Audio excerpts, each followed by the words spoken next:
Hey, what's up, everyone? I'm Jack O'Grady, and today we're going to dive into college coach communication.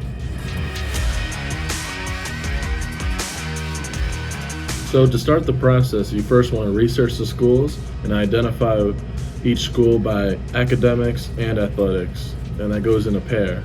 And then from there, find the coach's contact information so then you can send emails.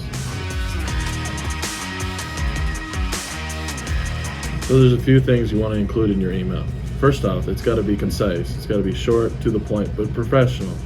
So you want to include your name, your graduation year, your position, key stats, and then a link to your highlight video.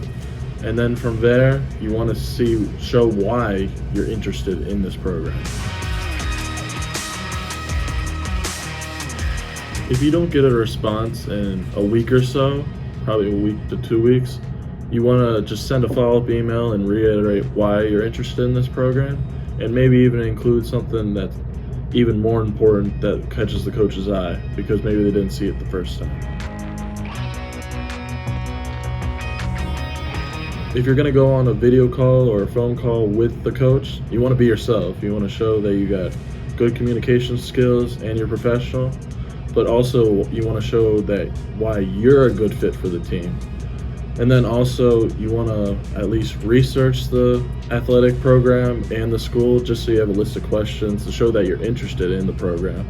It's always important for the coach to know that on your end you're interested in them as much as they're interested in you. So to make a good impression, you always got to dress appropriately, so not casual, but like polo khaki, something like that.